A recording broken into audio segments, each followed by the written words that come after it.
nos cuenta de esta semana, de estos eventos, lo que empezó a pasar.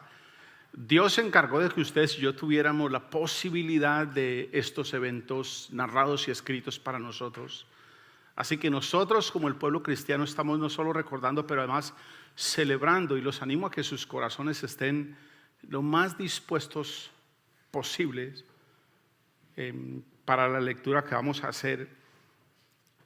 La Escritura narra el Domingo de Ramos como uno de los eventos prometidos desde la antigüedad. Cada evento que empieza a suceder esta semana es el cumplimiento de una de varias profecías, y cada uno de los eventos que ustedes y yo vamos a estar participando durante esta semana son en verdad el cumplimiento de profecías que Dios, este Dios de pactos, había hecho con nosotros, había anunciado desde hace mucho tiempo. Y esto que hoy celebramos, lo que conocemos como la entrada triunfal, es una de ellas, es un cumplimiento de esas profecías. Cada elemento que ustedes y yo vamos a estar leyendo, lo que usted va a estar escuchando en las lecturas que se hagan hoy, que se hagan el viernes, que se hagan el próximo domingo, incluso los detalles que a usted le parezcan más insignificantes, en verdad son poderosos detalles en este plan inmenso de redención. No sé ustedes, pero yo con cierta frecuencia me siento insignificante al verme incluido dentro de este plan de redención, de este Dios de pactos, de este Dios creador de todo lo que ustedes y yo vemos. Que Él haya tomado la decisión de incluirme, incluirlo a usted. Que Él esté usando su propia vida para que otros sean incluidos. Para mí eso es enorme, para mí es extraordinario. Yo sé que para usted puede que esto no resulte tan grande, para mí es enorme. De hecho, es lo único que en verdad tiene valor para mi vida. Ver a este Dios que ha querido incluirme, el diseñador, el sustentador, que lo ha incluido a usted o que lo está incluyendo a usted y que lo anima a usted a que usted sea parte de este proyecto extraordinario. Él ha decidido redimirnos, Él ha decidido venir, y eso celebramos esta semana. Esta semana, cada año, alrededor del mundo, la cristiandad celebra el hecho de que Dios cumple sus promesas, Dios cumple sus pactos. El calendario tradicional de los eventos de la Semana Santa, de lo que conocemos nosotros como la semana de pasión, muerte y resurrección de Cristo, suceden más o menos de la siguiente manera. El domingo, hoy, es lo que conocemos como Domingo de Ramos, o como el evento de la entrada triunfal de Jesús a Jerusalén.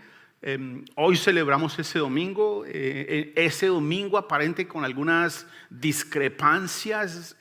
Pensamos que este mismo día fue cuando Él limpió el templo de los cambistas y de ladrones. Otros piensan que aparentemente la entrada hoy fue muy tarde, entonces al otro día fue que volvió al templo. Esa discrepancia, lo importante es que sucedió eso. Llegó a Jerusalén y limpió el templo de cambistas, de ladrones, como Él mismo lo dice en ese momento, y en unos momenticos ustedes y yo vamos a leer la Escritura. Luego el lunes y el martes, según nos relata la Escritura, fueron eventos donde Él estuvo en el templo, enseñando en el templo. Tuvo la controversia con los líderes religiosos, con los líderes judíos. Luego el miércoles aparece como una especie de día de descanso. La Escritura no nos dice mucho acerca de lo que pasó el miércoles. Después el jueves es la celebración de la Santa Cena en el aposento alto, o para ellos en ese momento era la Pascua, y es un momento extraordinario porque a partir de ese día ya no iban a haber más corderos sacrificados. A partir de ese día Él establece un momento interesante donde Él es el Cordero de Dios. Yo no sé ustedes, pero imagínense ustedes el shock de estos discípulos, donde por generaciones enteras habían oído acerca del Cordero, y de repente Jesús se les pone y les dice: yo soy el Cordero. Eso sucede el jueves. El viernes es el día del juicio, es el día de la crucifixión, de la muerte. El cuerpo de Jesús es puesto en la tumba. El sábado descansa en la tumba. Y el domingo próximo, a propósito, el viernes vamos a tener nuestro servicio de Viernes Santo. Es un servicio bien solemne, es el momento de la muerte. Los animo a que si están en la ciudad vengan y hagan parte, acompáñenos. Lo tenemos en el santuario normalmente a las 7 de la noche. Y luego el domingo próximo celebramos nuestro domingo de resurrección. En la narración que Lucas nos hace y que quiero que me acompañen leyendo, es en el capítulo 19 de Lucas. Vamos a leer desde los versículos 28 hasta el 48, pero yo voy a irlo fraccionando porque en esta narración él nos habla de esta entrada. Y vamos a ver que hay varios elementos en esta entrada. Así que acompáñenme. Lo primero que podemos ver en esta narración es la preparación de la entrada. Pero además vamos a ver la razón de la entrada, por qué era necesaria. Además vamos a ver cuál fue el efecto de esa entrada. Acompáñenme leyendo entonces Lucas capítulo 19. Voy a leer los versículos 28 hasta el 36. Mire lo que dice la escritura. Dicho esto, Jesús siguió adelante subiendo hacia Jerusalén.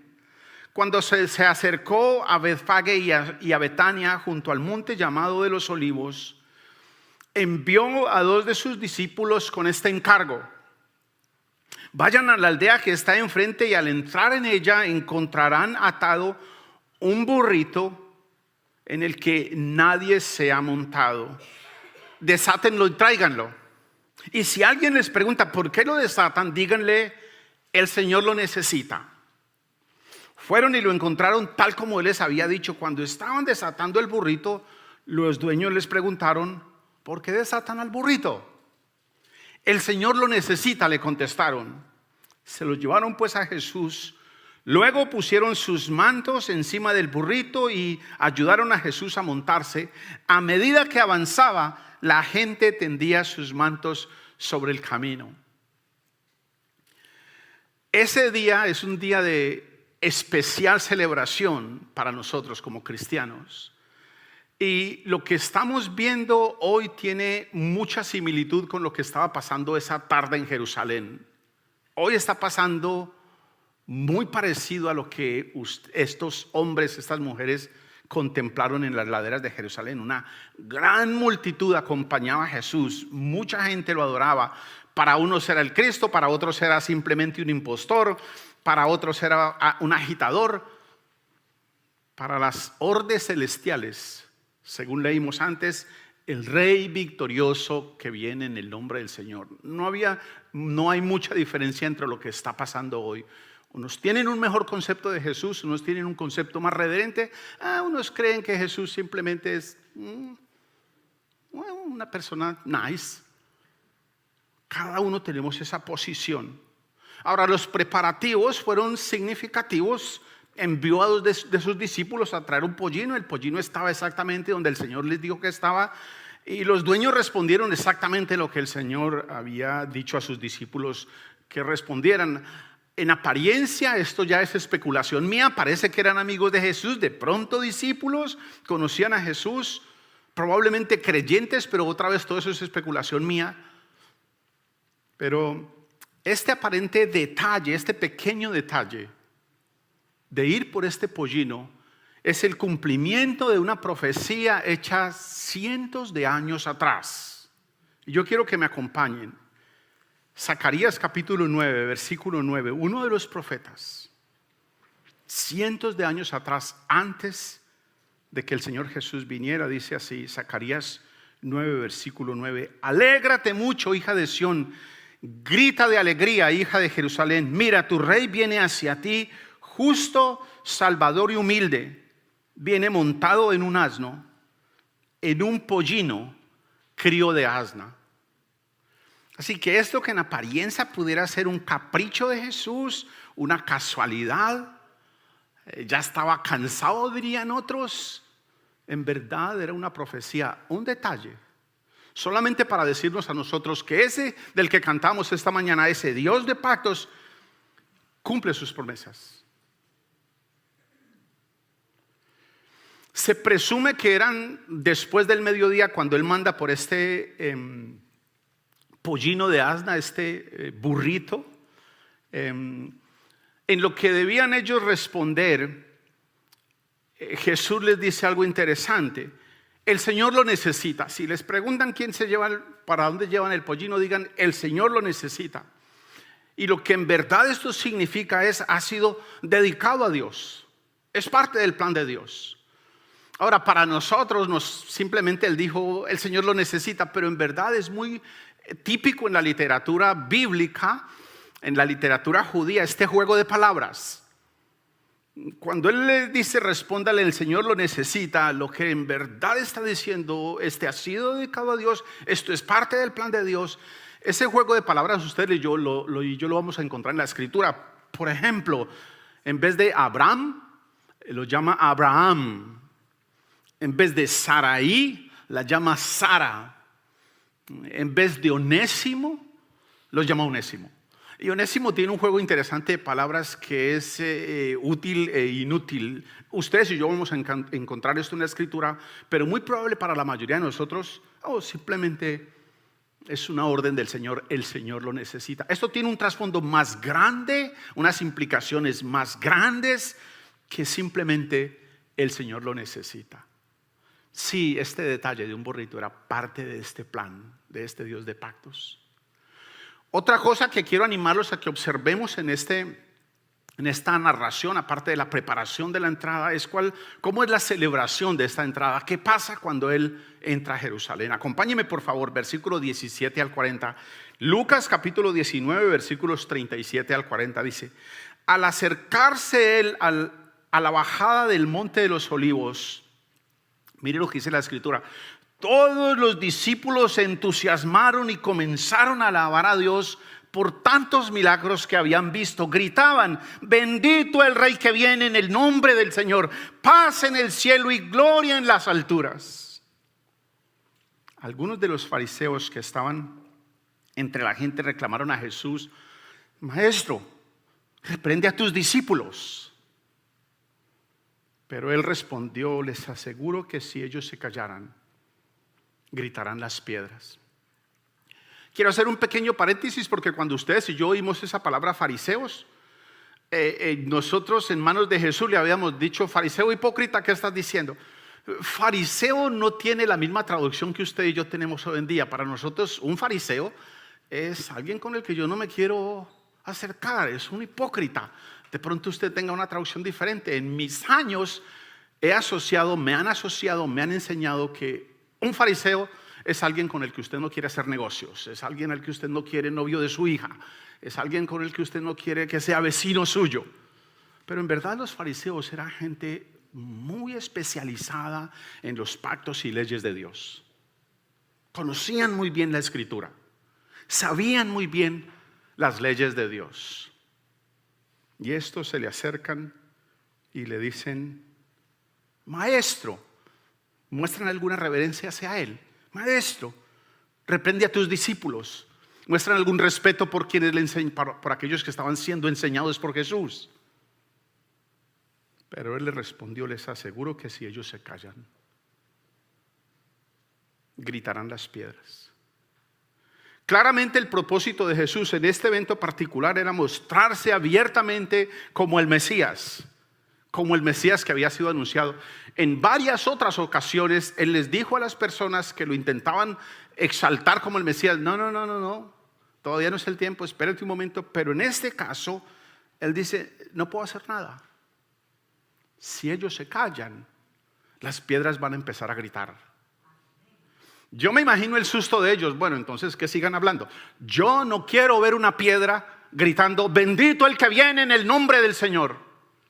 Y que de pronto esa piedra se me ponga enfrente de mi cara y me diga: bendito el que viene en el nombre del Señor. Yo no quiero ver eso. Yo entiendo la posibilidad. ¿Ok? El entusiasmo de la gente que acompañaba a Jesús desde Jericó, que son aproximadamente unos 20 kilómetros, venían caminando con él quienes de ustedes caminan a un paso normal. Estamos hablando de una caminata de unas 2 horitas y media más o menos, con un buen calor. Este entusiasmo va creciendo, se va aumentando. Luego encuentran gente en la ciudad siguiente, luego encuentran gente en el pueblo, a las afueras de la capital, a la entrada de la capital. Se veía una entrada triunfal por esta algarabía, por esta celebración, por esta gente gritando. No obstante, si ustedes y yo seguimos la lectura como vamos a hacerlo, la mayoría de la gente gritaba con su boca lo que no entendían en su mente, lo que todavía no había llegado a sus corazones. Y lo vamos a ver. Ellos simplemente estaban entusiasmados. Jesús había ganado una reputación entre el pueblo. Jesús tenía cierta popularidad entre las masas. Admiraban a Jesús, según leímos, disfrutaban sus milagros, reconocían que Él enseñaba con autoridad.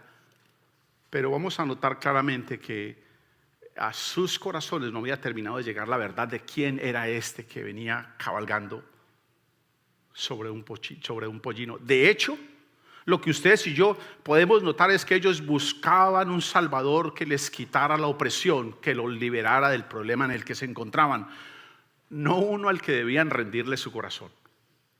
Querían un paladín, querían un libertador, pero alguien para rendirle el corazón.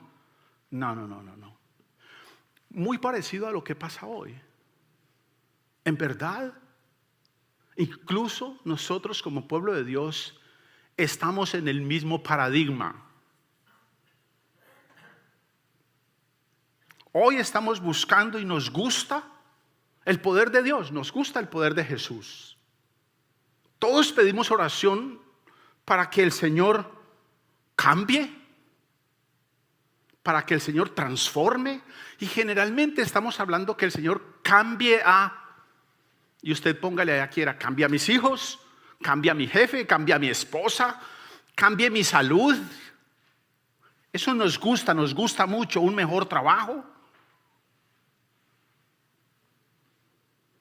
Pocas veces, raras veces, yo no sé si pueda contar. Una vez he estado luchando esta semana mientras preparaba el sermón, no recuerdo una sola vez donde alguien haya venido pidiendo oración porque quiero hacer la voluntad de Dios en esta situación. En verdad, cada oración, cada petición, cada búsqueda es muy parecida a la de esa época.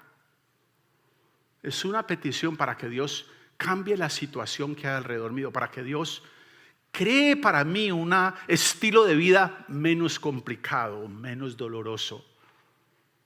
Que transforme a mis padres, que mis padres exigen mucho. Que transforme a mis hijos, que mis hijos no obedecen. Que transforme a mi esposo, a mi esposa. Que cambie la situación alrededor mío. Muy parecido. Interpretaban la redención como un descanso de las dificultades, como un descanso de la opresión. Lo que estaban gritando jubilosos era por razones equivocadas. Lo aclamaban rey, querían que les quitara el dolor, el tormento que tenían encima. Y yo no sé ustedes, pero muchas de mis oraciones tienen que ver con eso. Que Dios cambie las cosas que están a mi alrededor. Pero muy raras veces yo me veo, Señor, quiero seguir tu voluntad en esta situación específica. Yo les confieso, raras veces, posiblemente usted esté orando de otra manera y lo animo a que ore de esa manera. Señor, quiero hacer tu voluntad. Si quieres, no cambies a fulano. Si quieres, no cambies mi salud. Si quieres, pasa de mí esta copa. Pero hágase tu voluntad. Si no quieres pasarla, está bien.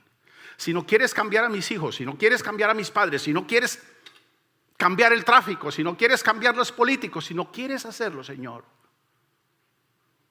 yo quiero hacer tu voluntad. Obviamente a estas personas les gustaba la manera como Jesús confrontaba la hipocresía de los líderes religiosos, como Jesús confrontaba a los gobernadores, pero eso era muy distinto a depositar su fe personal en Él. Si este que tiene el poder para calmar la tempestad, para expulsar demonios, pudiera sacar a fulano de tal de donde está y poner a otro que yo quiero que esté o ponerme a mí, bien, pero eso de seguirlo y de depositar mi fe en Él, de amarlo y seguirlo como el Mesías, como el prometido del Padre, no. ¿Arrepentirse de qué? Es la gran pregunta de la mayoría de personas. Nos cuesta trabajo entender que hay que arrepentirse. Yo no robo, yo no miento, yo no le hago mal a nadie. ¿Arrepentirse de qué? Como parte de la admiración frenética, según leemos allí, la gente empieza a tender los mantos, según leemos, en el piso para que por donde Jesús iba pasando él tuviera una especie de alfombra roja. Hace unos meses atrás fuimos a una conferencia y uno de mis colegas, que es famoso por el número de libros que escribe y que nunca puede uno saludarlo, yo lo saludé hace como unos, creo, 4 o 5 años atrás, y desde eso no me lavo la mano de la admiración que le tienen. Me da cierto temor lavarme la mano, no vaya a ser que se me pierda esa unción que él tenía. Mentiras, eso es mentira. Pero traigo a colación ese momento porque una hermanita de la iglesia, fuimos a una conferencia que ni siquiera era el que le iba a dar, pero apareció. Y ella gritó como cuando se grita en los estadios, se ve una figura pública en adoración y exaltación. Lo que este hermano se puso colorado y se devolvió, no entró más a esa habitación. Si un artista, si una figura pública entrara por esa puerta, es muy natural, es probable que nosotros hasta queramos pedirle un autógrafo. Es probable que nos queramos acercar a él y quitarle la camiseta y apropiarnos de la camiseta y venderla por muchos miles de dólares. Pero si entrara Jesús, tenemos que caer de rodillas en gratitud y adoración, en exaltación, porque Él ha tomado sobre sí. Él hizo un pacto con nosotros y cumplió ese pacto con nosotros. Él nos ha salvado. Ahora, ¿cuál era la necesidad de esta entrada? ¿Por qué Jesús tenía que entrar allí? Quiero que me acompañen, versículos 41 al 44. Dice: cuando se acercaba a Jerusalén, Jesús vio la ciudad y lloró por ella. Dijo: ¿cómo quisiera que hoy supieras lo que te puede traer paz? Pero eso ahora está oculto de tus ojos. Te sobrevendrán días en que tus enemigos levantarán un muro y te rodearán y te encerrarán por todos los lados. Te derribarán a ti y a tus hijos dentro de tus murallas. No dejarán una piedra sobre la otra, porque no reconociste, dice Jesús, el tiempo en que Dios vino a salvarte. ¿Cómo quisiera que hoy supieras lo que te puede traer paz? El cambio de pensamiento humano desde esa época hasta hoy es mínimo. Yo diría que hoy es peor incluso que en esa época. Para una mayoría abrumadora de personas dentro del pueblo de Dios, la solución descansa en una redistribución de las riquezas. La solución para nuestras vidas descansa en mejores condiciones sociales. Es alarmante el porcentaje de personas, incluso de creyentes, que piensan de esa manera. Comida, educación, medicina gratis. Eso no existe. Pero nos hemos convencido de alguna manera que esa es la solución. Ay, si los ricos compartieran más y los pobres trabajáramos menos. Hoy se ha implantado en el corazón de nuestras generaciones, de nuestros jovencitos, cada vez el menor esfuerzo. El menor esfuerzo posible.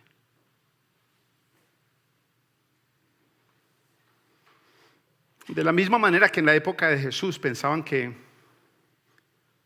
solamente hacían falta cambios políticos, cambios sociales, cambios económicos. Hoy día el mundo propone cambios sociales como la solución que necesita este mundo caído. Y no se trata de negar lo que está pasando. No se trata de negar la realidad que caracteriza en esta época, las dificultades que enfrentamos. Sin embargo, el verdadero problema no es social, no es falta de educación. El verdadero problema, según lo propone la Escritura, es espiritual. La razón de todos los problemas es que, y yo tengo que ponerme por delante, hemos despreciado a Dios. El valor que Dios tiene en nuestras vidas es muy bajito. En nuestras vidas tienen otros valores. Hay otras cosas que consumen más nuestro tiempo, a las que invertimos más dinero, en las que nos enfocamos con más determinación. De la misma manera que en esa época no quisieron reconocer cuando Dios envió su salvación, como es que dice, porque no reconociste el tiempo en que Dios vino a salvarte.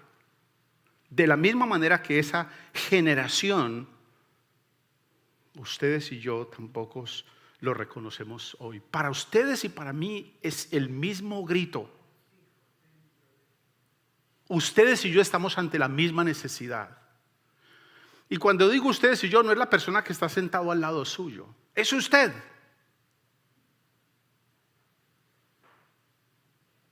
Ay, cómo quisiera. Esto es para usted, no es para la persona que está al lado suyo.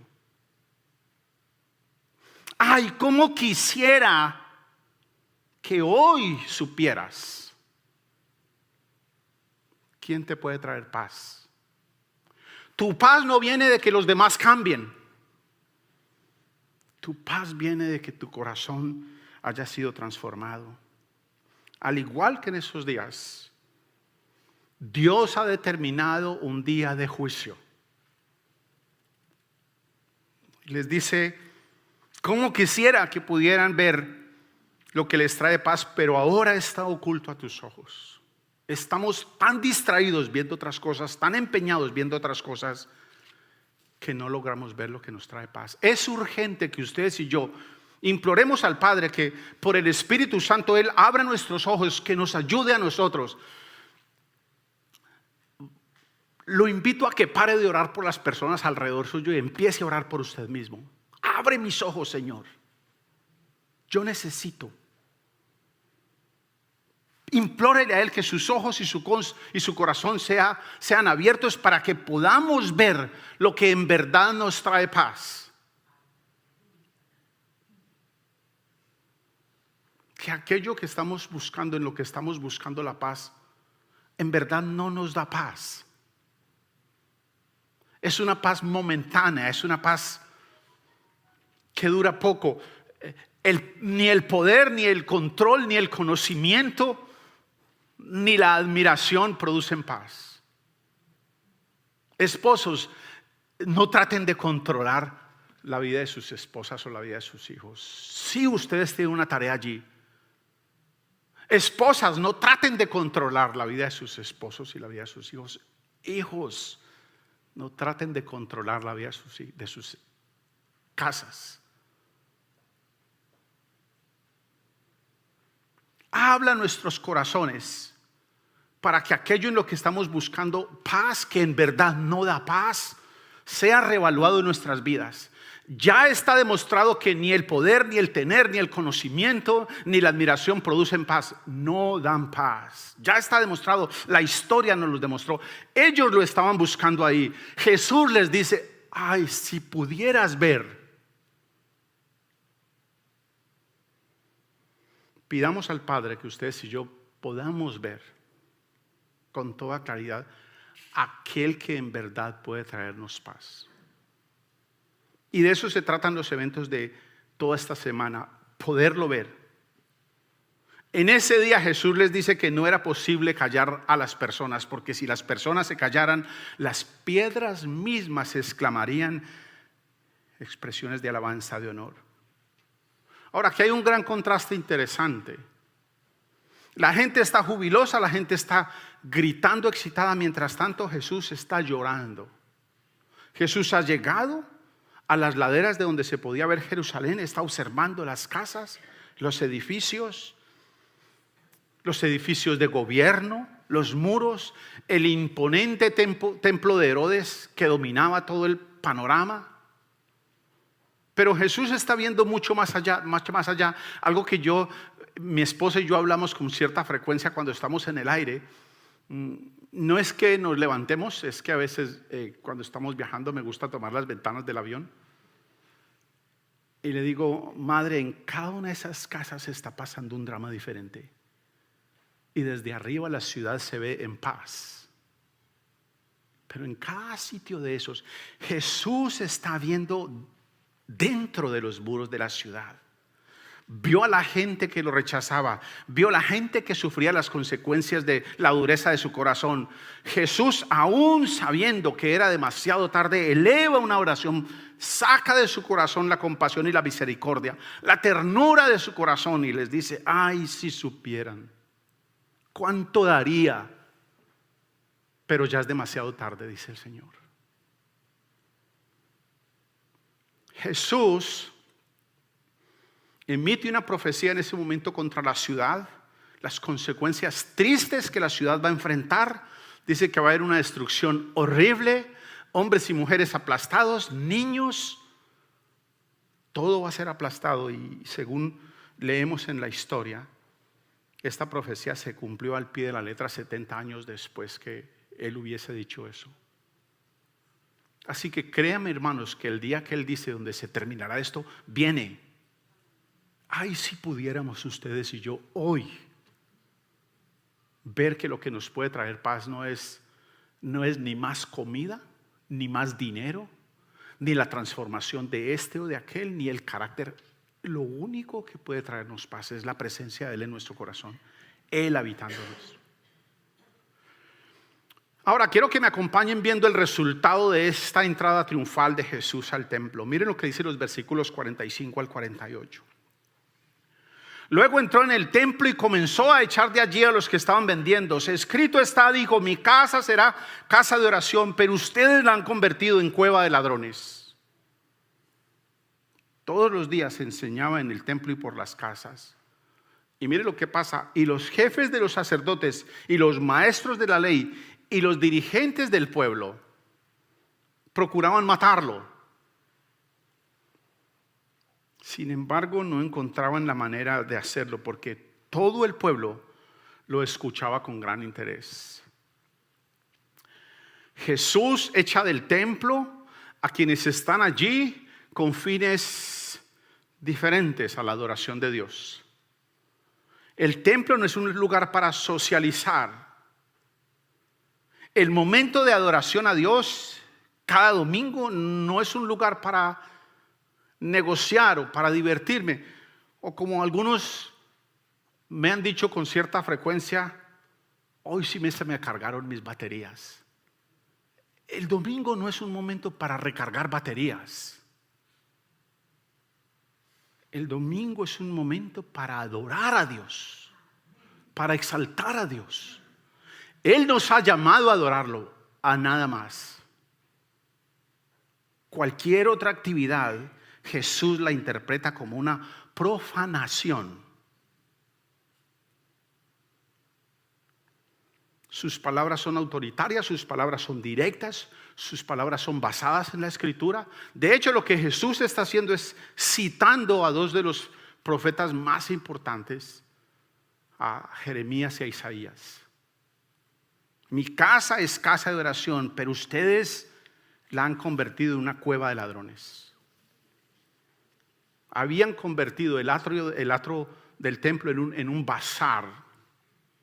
No solo existía el regateo bullicioso típico de lo que es un negocio de esto, lo que por supuesto ya sumaba más irreverencia al templo, pero además los mismos líderes religiosos estaban lucrando de este negocio.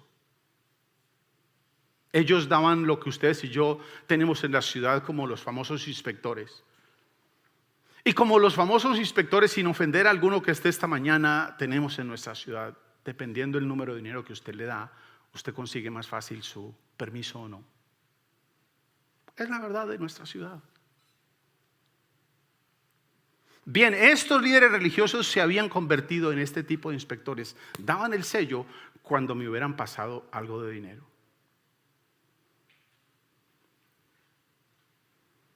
Por eso Jesús lo llama cueva de ladrones.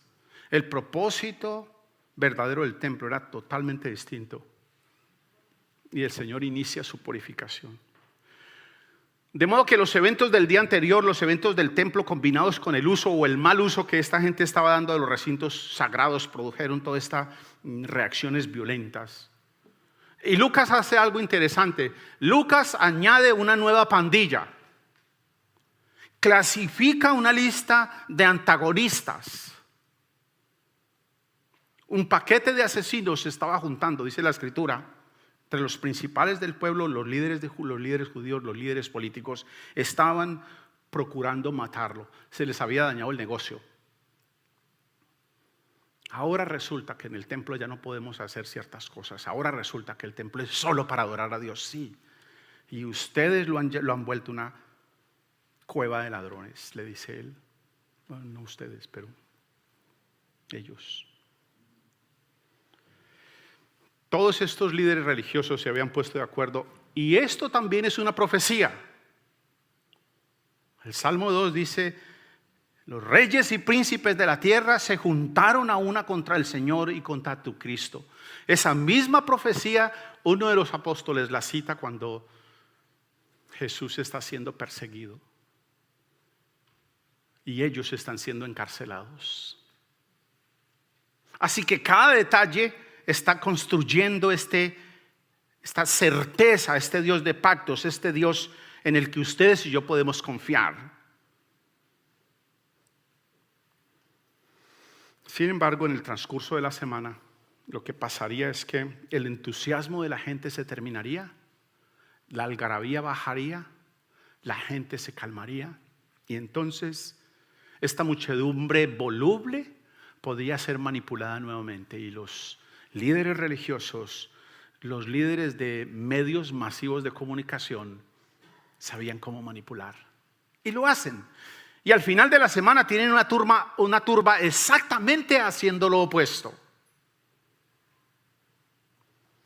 De la misma manera, queridos hermanos, el poco interés hoy por las cosas de Dios, por la palabra de Él, por leer la Escritura, es un ambiente propicio, es un caldo de cultivo para la proliferación de lo que deshonra a Dios. No podemos esperar que nuestros hijos, no podemos esperar que nuestros cónyuges honren a Dios cuando nosotros mismos no estamos interesados en Él. Cuando la palabra de Dios no es algo importante para nosotros. Este desprecio a la palabra de Dios y este aprecio por YouTube es un caldo de cultivo para la ceguera espiritual, para lo que nos impide ver a Jesús, nos impide ver lo que nos trae paz. No hay mucha diferencia, pero hay una invitación para ustedes, el pueblo de Dios, los que creen en Él. Hemos de volver nuestros ojos y nuestro corazón a Dios, a aquel único que puede traernos paz. No la paz que el mundo nos ofrece, no la paz que da una mejor casa. Esa es una paz que no dura. Es bueno tenerla, pero esa no es la paz. No es la paz que da cambiar el carácter de su cónyuge, amigo, vecino, o la salud suya, o la condición económica. Esa es una paz temporal. Nosotros como el pueblo de Dios hemos de permanecer firmes en lo que Dios nos enseña y en lo que Dios nos promete. Y la única forma es que usted vaya a la palabra de Dios, lea la palabra de Dios, conozca a este Dios de pactos. Hemos de animar a otros como pueblo de Dios a que confíen en el Señor. Y la mejor forma, la más efectiva, es si usted mismo confía. No hay nada tan complicado como intentar hacer que alguien haga lo que yo no estoy haciendo. Pero no hay nada más efectivo que alguien lo vea a usted. Puede que el resultado no sea tan rápido como usted lo espera, pero hemos de animar a otros, hemos de contarle a otros hemos de animar a nuestras nuevas generaciones a que no hay otro lugar sino en Cristo Jesús donde ellos pueden encontrar su paz. Oremos, Señor, damos gracias por esta mañana. Damos gracias por tu misericordia, damos gracias por tu cuidado. Gracias por animarnos a participar de esta celebración. Gracias porque no nos dejaste solos. Gracias porque siendo que estamos mirando en otra dirección, has decidido venir por nosotros. Queremos caminar asidos de tu mano. No dejes que nuestros ojos se distraigan demasiado. Oro por las nuevas generaciones, por nuestros jóvenes esta mañana acá, por las generaciones representadas esta mañana acá, de niños, de jóvenes, de adolescentes, quien hay esta mañana en este salón. Oro para que no solo sus corazones sean cautivados por ti, Señor, pero en general esta generación de jóvenes sea tomada para ti y que sus desilusiones, sus luchas sean tomadas por tu compasión y ellos puedan entender, ver, creer que solo en ti pueden encontrar paz. Oro por cada uno de los adultos esta mañana, los que están casados, los que están solteros, los que están comprometidos o pensando comprometerse. Oro para que en tu bondad sus corazones sean cautivados para ver el único que les puede traer paz. Abre nuestros corazones, queremos verte. Perdónanos por la distracción nuestra mirando en direcciones distintas, intentando buscar paz en lo que en verdad no la produce. Gracias porque tus pactos no dependen de nosotros. Tus pactos dependen de tu compasión, de tu santa fidelidad.